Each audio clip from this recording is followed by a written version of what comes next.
Hello, my name is Julia Streets and welcome to DiverCity Podcast, talking about diversity and inclusion in financial services.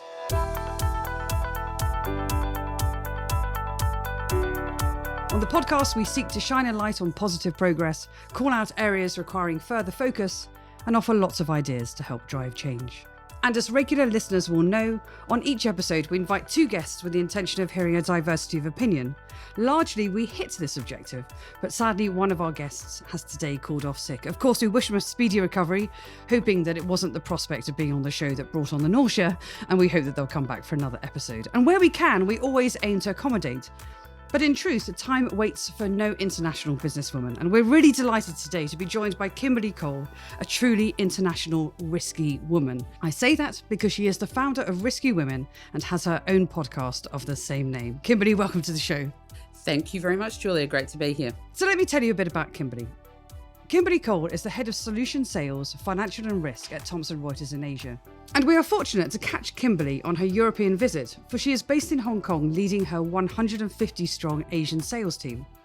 Her career has taken her across the globe, allowing her to live and work in 5 cities, giving Kimberley a vast array of experiences, where she has held roles from product management to marketing and sales, managing business transformation and turnaround projects.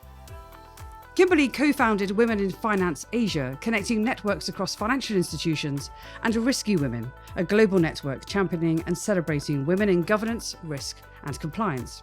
If that's not enough, in 2015, Kimberley launched Trust Forum Asia, an annual event designed to take action to stop modern-day slavery, where she brings together governments, corporations, banks and NGOs. She is also a director of Thomson Reuters Hong Kong, Lipper Asia, and a non-executive director of the Fair Employment Foundation. Kimberley, it's wonderful to have you here. So let's start unpicking that. I mean, there's an enormous amount in your career history. Let's start with Risky Women. It feels more than just a podcast. It feels a bit like a movement. Tell us how it all began. Yeah, so my role, as you said, my sort of day-to-day role is head of sales for financial and risk. And the role kind of expanded from just being our financial-based customers to our risk and compliance-based customers. And as I went out to see more and more of chief compliance officers and risk officers, there seemed to be a lot more women in those roles than perhaps I was sort of encountering on the financial side. So I jokingly used to say I'm off to see another risky woman. And then we run large regulatory summits, and I thought, why don't we bring together the women who are in that audience and have an event, I guess it just started as. So we started off with breakfast, and we had particular female experts addressing that audience, and it grew from there. So we started in Hong Kong. We then went to Singapore next, or Sydney, but we did sort of Asia. So everywhere we had a regulatory summit, we ran an event. So it started actually being live events. And then London, Zurich, then we've gone to the States. We've done New York, Chicago, San Francisco, Toronto, Canada, and I'm probably missing one. Amazing. and that's over what sort of time span? So we've been going for 4 and a bit years, almost 5 years now. And how do you do that? Do you have then kind of champion risky women around the world at kind of a high level network who organise all those Correct. things? Or is that so you on like planes? a franchise model. Yes. So I have what I call risky women in a box. Not literally though. And we basically, we have the invites and particular topics we cover. So we do a great survey every year that's called the cost of compliance. And we will then have, one of our team come and speak to the audience about, what have been the trends this year for the cost of compliance. We have another one around conduct risk and, particularly focused around the, governance risk and compliance space. Although to be fair, because we will do sometimes a 2-day summit, and that is covering all of your, hot topics around governance, risk and compliance. So if we do a dinner, we've often done topics like taking the risk out of choosing your wine. and I love that. bring Yes. together a wine tasting event, because you can't just talk governance, risk, and compliance the whole time. And when you mentioned sort of going around at the very beginning, you were quite surprised by the number of women in senior government compliance and risk roles. Are you seeing that more and more women are coming in? Are you seeing any shifting dynamic, and why is it a role that's particularly suited to women? Yeah, well, so I'm not sure. I've been trying to get some stats around that, because I still don't think there really are a significant number of women. And there was a couple of surveys that were done by some of the kind of recruitment and other agencies, PwC, et cetera. So, and Marsh McLennan did one and said that only 15% of chief risk officers are women. That was in 2016. And PwC also had a study showing that there was growth in the number of women in the risk top managers space. And from 2015 to 2017, it had gone from 37 to 42%. So I don't know whether it's anecdotal that there appeared, or it's just disproportionate compared to the financial markets, where it's so male dominated that therefore there did appear to be more women in the risk space.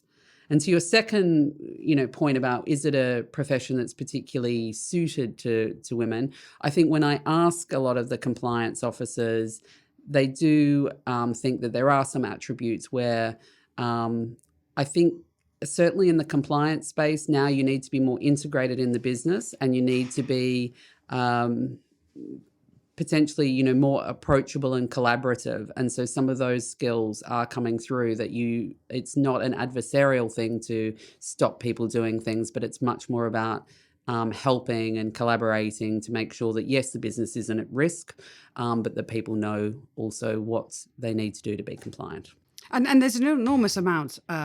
It's interesting to think about the shift in the responsibilities on compliance officers over the years, obviously with increasing regulations since the economic crisis. And one of the arguments there has been, actually, if there were greater diversity on boards, and if there were greater diversity in senior leadership positions, would we necessarily be in the position that we found ourselves in? Now, I'm not asking you to comment on the global economic crisis, but it's an interesting topic that still continues to come back. Is that something that you and your peers think about in terms of driving diversity to ensure things like that don't happen again? Or what are the big driving topics? So the tone at the top and all of the cultural aspects, I think, are huge, and they're absolutely, hot topics, as well as the diversity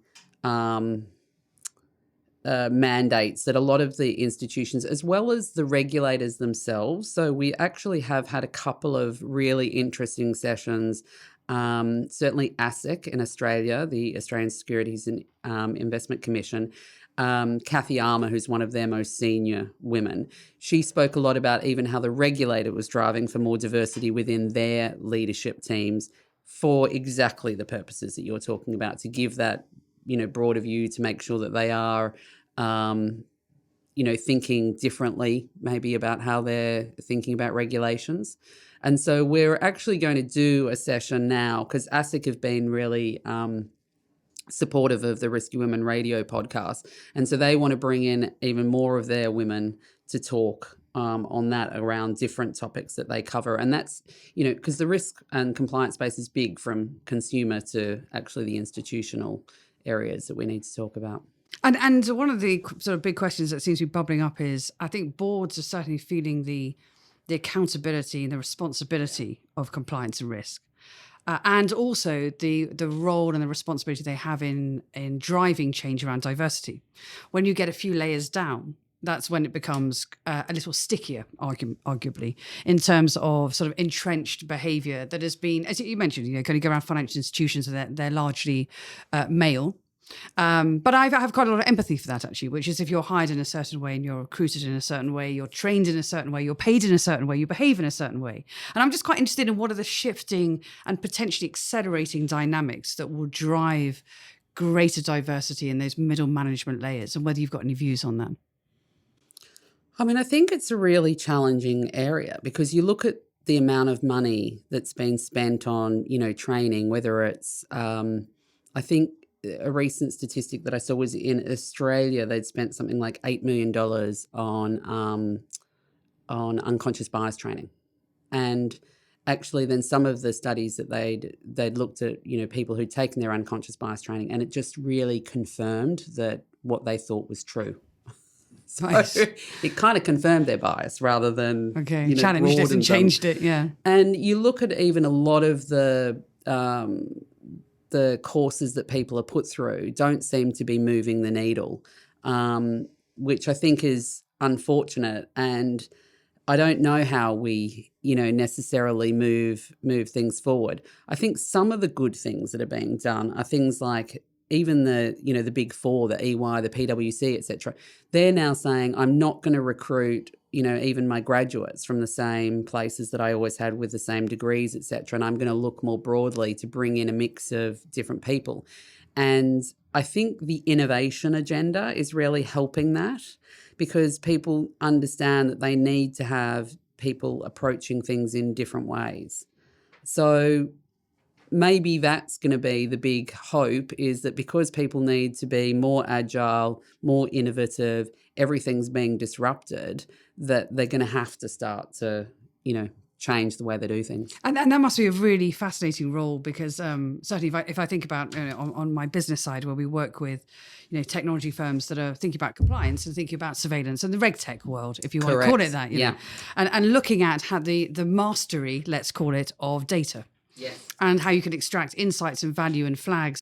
And of course, there are now jobs and roles which didn't exist, 5-10 years ago. So presumably the compliance world is going, well, first of all, we need to kind of get tooled up, but also think about understanding the certain roles that are coming through in our organization, which we probably didn't understand 5 years ago, which to me sounds very exciting and full of opportunity. Yeah, and obviously, from a Thomson Reuters perspective, we consider ourselves the oldest fintech in the world, and we're looking at all of the intersection, especially of fintech and reg tech. We're obviously a big data company. We're looking at how you can use artificial intelligence and all of the tools that are now out there.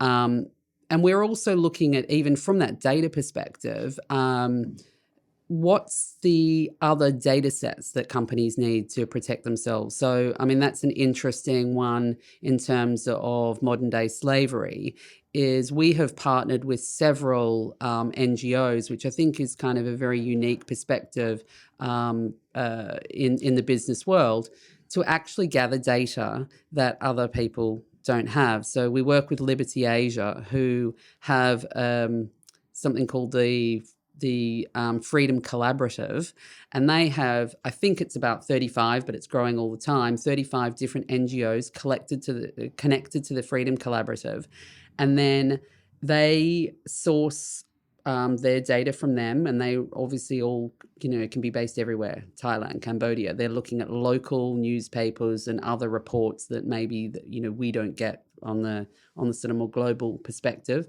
They check and vet the data initially, and then using Salesforce, and Salesforce are another great organization who give access to NGOs to the Salesforce platform.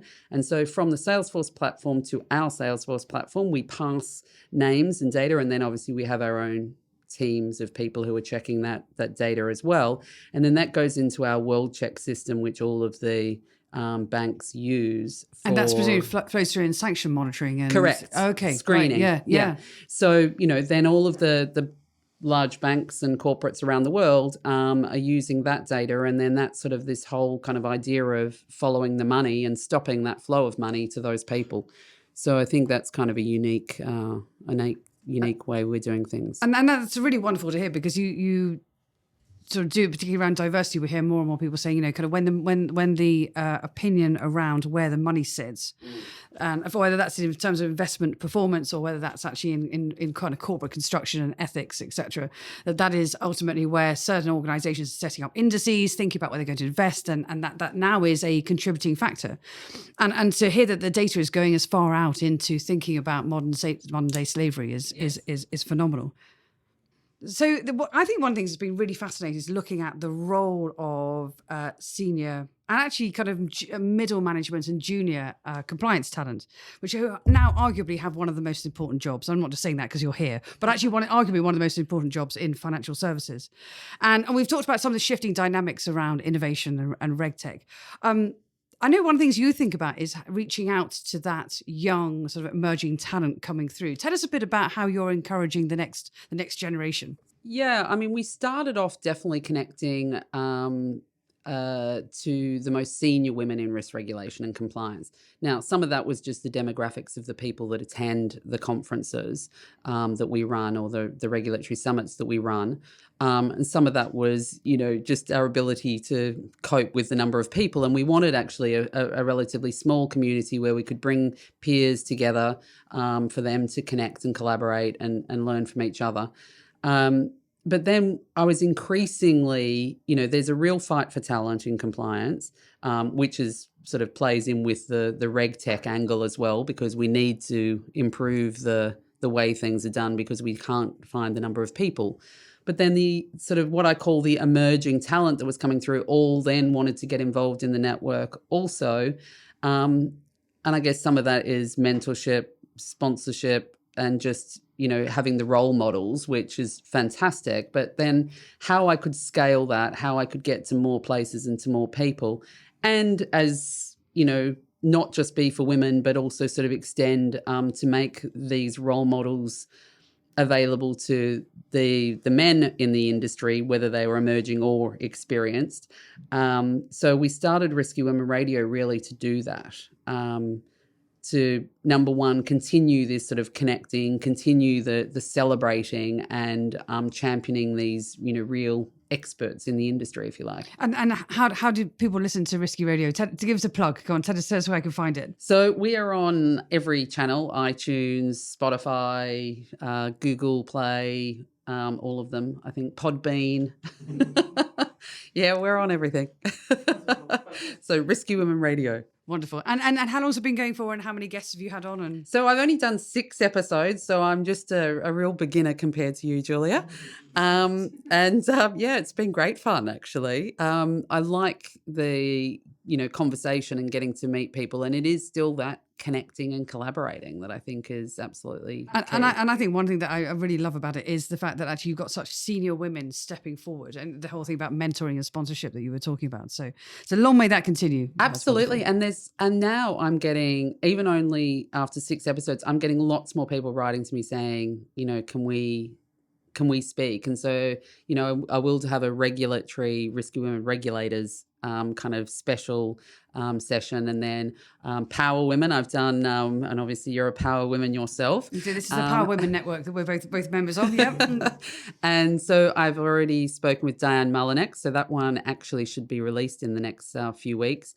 And I'll speak with Tanusha, who's obviously been on the show as well. Absolutely. So just for listeners, that was Tanuja Randri, who was on, I think, episode 3 of series 2, talking about VCs and PE. So she's at Apex Partners. Yeah. Yeah. So I want to talk to her about what's that diversity angle around where people would invest, and is there an appetite for people to be thinking about that, and certainly at the VC level, are they taking those kind of things into account? And one of the things I just constantly impresses me, particularly in the kind of the modern world as we go through this kind of this momentum of change, is how those sections and those networks are beginning to connect to each other, which is an incredibly powerful thing.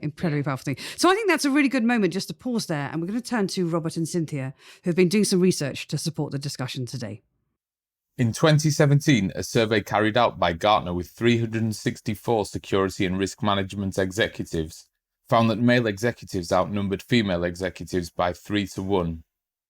As the gender balance in the workforce begins to even out, it is likely that there will be more female leaders entering the risk management industry. Roberta Whitty, Gartner's research vice president, said, by 2020, with business acumen as a key competency, Gartner predicts that 40% of executives in security and risk management will be female. Not only are women well suited for security and risk management professions, women in the study see the professions to be an excellent career path.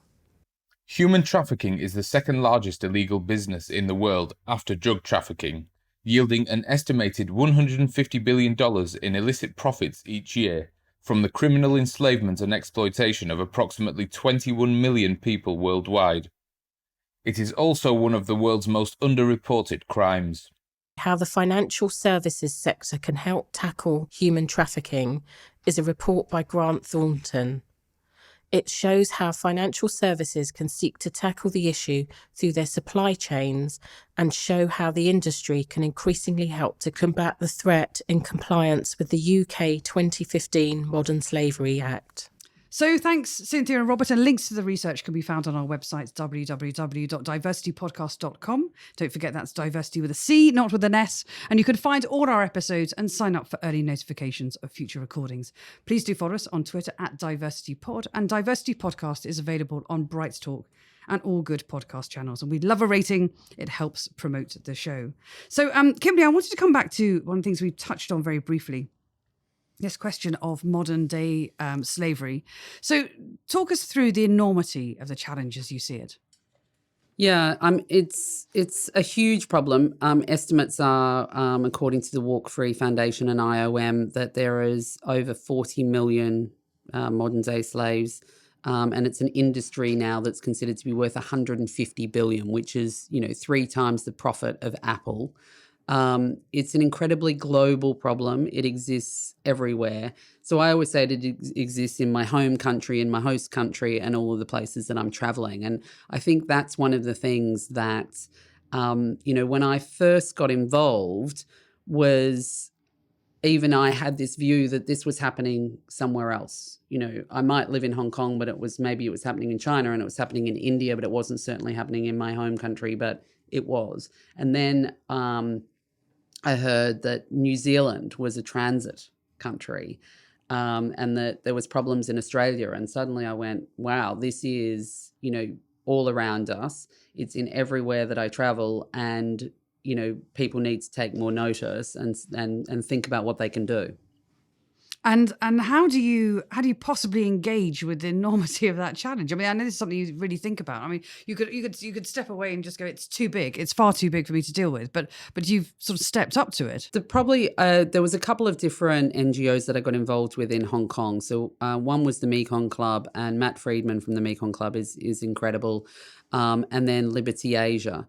And both of them were looking at how to engage business, and they were also looking at what things that they could do around preventing rather than the cure. So obviously, if you're a lawyer, you can help prosecute and help people who are victims at the end. But if you look at the statistics on that, it is 50,000 people that actually are saved, and there's prosecutions that are brought forward. So that's a rounding error on a 40 million person problem. So I thought using data and using the tools and the capabilities that Thomson Reuters has as a company were brilliant ways to help. So that's why some of the partnerships came about with the NGOs. Now, the Thomson Reuters Foundation has done an amazing amount of work in this space. So they actually were at the forefront using their own journalists to report on slavery. So when it was a very underreported story, they were reporting on it and really raising awareness. I think now you see the stories in far more mainstream press. And so that although it's still important, the raising awareness, I think, is higher. They also match lawyers with pro bono work that the NGOs need. And then they ran and they continue to run a conference here that was called Trust Women, now called Trust Conference, which is probably the leader. They have over 500 people attend their conference here. So we have the sort of baby sister conference in Hong Kong, which is now called the Stop Slavery Summit. So we sort of rebranded from Trust Forum Asia to Stop Slavery, just to make it a bit more obvious and a bit more action-oriented. And that's been running for 4 years. And with that, we try to do very business-related themes. So last year, we did banking solutions, we did legal and regulatory solutions, supply chain solutions, and data and technology spotlights. This year, we're looking at it from the investor's angle, and we're also looking at C-level and director responsibility. So we've got one big theme around putting the S back in ESG, because our view is that the environmental That's the environment, piece, social governance. correct, Yeah. and the environment piece is getting a lot, and I think needs a lot of focus. But the S, the society piece, does not get nearly the same focus, and that's where the slavery. And can you just bring it to light a little bit more in terms of how does the modern day slavery reveal itself in, for example, you mentioned the supply chain? There's certain industries that are very high risk. So obviously I live in Hong Kong, so we all have domestic workers. Well, a lot of us do. And so there's risks for the domestic workers. Often not necessarily what's happening in their immediate home, although that often is a problem, but they come in severe debt. So that sort of bonded labour is one of the issues as well, although things can happen to them, like people hold their passports and therefore they are not free to leave. If they are in severe debt, and some of them are in that debt for more than 6 or 8 months, and they're having to pay back all of that, so they're not actually earning any money. So of course they can't leave. Then you've got industries like the fishing industry. So, fisheries is particularly bad for men and boys who are often trapped on, fishing boats for 4 years. If they get sick, they're thrown overboard. And this is the shrimp and the fish that we eat. So you will see now there's a lot more focus around some of the big companies that know that they have problems in their supply chain. So, yeah, there are corporates who are looking at their supply chain, especially if they're in fisheries. So if you look at like Thai Union, they will be able to tell you now what actions that they are taking around where they know that there's risks and things that they're taking, to the things that they're doing to change that. Construction is another big one where there's a lot of problems. So, all of the, buildings in, for the World Cup, et cetera, in Qatar, there's lots of issues there.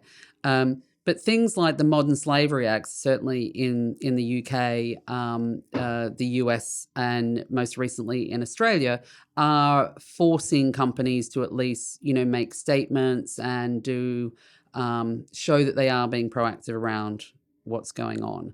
Now, each of the Modern Slavery Acts, I think, gets better in terms of the requirements that it's putting on companies, because some of the statements on the UK Modern Slavery Act statements are weak. Some of them are fantastic. I mean, you look at Marks and Spencer's; they've got fantastic statements, as well as Unilever, Procter and Gamble, people like that have done quite well, but others are quite tick the box. and bring it back sort of closer to home in the financial services sort of industry. You mentioned about it's crystal clear in the world of banking, and obviously the flow of payments are payments flowing down to the people who should be paid on a fundamental basis. What should listeners, whether they are a senior corporate leader or whether an individual in an organization, what should they be thinking about, and what do you want them to do? What's your call to action? Yeah, I think everyone has the opportunity of doing something, and whether that's, certainly, of course, if you're a lawyer, you could look to implement and change laws, or you could prosecute traffickers or things like that. But business leaders can certainly take a much closer eye at what's happening in their supply chains. And the problem is that supply chains are incredibly complex, and you've got to get, below your first level suppliers, and you're outsourcing and all of those kind of things. And then, of course, consumers can just ask questions about what is going on with the goods that they buy. And, really, I guess, think a bit more about, if something really is that cheap, is that possible? Kimberley, I have to say, it's been the most fascinating discussion. To think how you have the time, I don't know, and to have caught you sort of mid your European tour when you have such an enormous day job, plus also thinking about women in the risky women movement, as I call it. I'm not going to call it an event or a podcast. It's actually a movement, which is amazing. And then to also care so critically and deeply about the enormous challenge around modern day slavery. We will support you in any which way we possibly can. It's been such a joy having you on the show. Thank you for joining us. Thank you.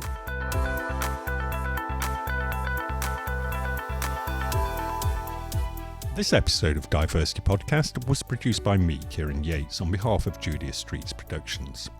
Thanks to Cynthia Akinsanya and Robert Pinto Fernandez for their insights. You can find out more about the guests on this week's show on our website, DiverCityPodcast.com, and that's diversity with a C, not an S. Whilst you're there, you can also sign up to our newsletter for all our latest updates. To be sure of catching all our future podcasts, subscribe to our feed in iTunes or your favourite podcast app. And if you've enjoyed this episode of DiverCity Podcast, remember to give us a rating or review. It all helps promote the show to a wider audience. Finally, our Twitter handle is @DiverCityPod. Thanks for listening.